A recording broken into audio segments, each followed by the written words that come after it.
বলছে আমার বাড়িতে চুরি হয়ে গেছে, আমাদের পুলিশ স্টেশনে নিয়ে যেতে হবে, আমি একটা রিপোর্ট লেখাবো। বলছে এত রাতে? বলছে হ্যাঁ, রাত 2টোর সময় বাধ্য হয়ে বাইকটা বার করেছি, দাদাকে পিছনে চাপিয়েছি, নিয়ে গেছি পুলিশ স্টেশনে। ডিউটি অফিসার বসে আছে, দাদা স্যারের পায়ের কাছে গেছে, স্যার স্যার আমার বাড়িতে চুরি হয়েছে, আমি একটা রিপোর্ট লেখাবো। এবার যিনি স্যার ছিলেন তিনি বাংলা হিন্দি কিছুই বুঝতেন না, শুধু ইংলিশ বুঝতেন, ইংলিশ। তখন স্যার জিজ্ঞাসা করছিল, what are you talking, what are you talking? তখন আমার দাদা বলেছিল, স্যার তাদেরকে এবার কি ইংরেজিতে বলতে হবে? বলছে ইয়েস। স্যার শুনুন, আমার বাড়িতে চোর কিভাবে ঢুকেছিল, কিভাবে চুরি করেছিল, আর চুরি করা মাল কিভাবে নিয়ে গেছিল, সেটা আমি ইংরেজিতে বলবো, আর আপনি ইংরেজিতে ফাটাফাট রিপোর্ট লিখবেন। বলছে শুনুন, আমার বাড়িতে কিভাবে চুরি হচ্ছে সেটা আমি ইংরেজিতে বলছি। বলছে স্যার, কাটিং দা বাসের বেলায় ঢুকিং দা চোর।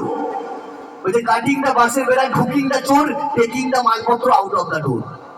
শুনে স্যারের মাথা ঘুরে গেছে। বলছে হোয়াট ইজ দা বাসের বেড়া, হোয়াট ইজ দা বাসের বেড়া? স্বাভাবিক ব্যাপার, শহরের মানুষ বাঁশের বেড়াটা আসলে কি হয় তিনি জানতেন না। তিনি দাদাকে জিজ্ঞাসা করেছিল হোয়াট ইজ দা বাঁশের বেড়া। এবার আমার দাদা ইংরেজিতে বলেছিল বাঁশের বেড়াটা আসলে কি হয়। স্যার, সাম বাম্বু আড়া আড়া আর সাম বাম্বু খাড়া খাড়া আর মাঝখানে তো সালা পেরিং মারা, দ্যাট ইজ বাঁশের বেড়া। ভালো লাগে তাহলে কি নেই বেড়া? Thank you so much. রাজা কোথায়? ঠিক আছে, অলওয়েজ হাসছে, ছেলেটা খুব ভালো, কিন্তু এদিকে চলে এসো, তাহলে এসো। তোমাকে একটা প্রশ্ন জিজ্ঞাসা করতে বললে যা, এরপরে কি গানে ডান্স করবে? এতেও হাসছে।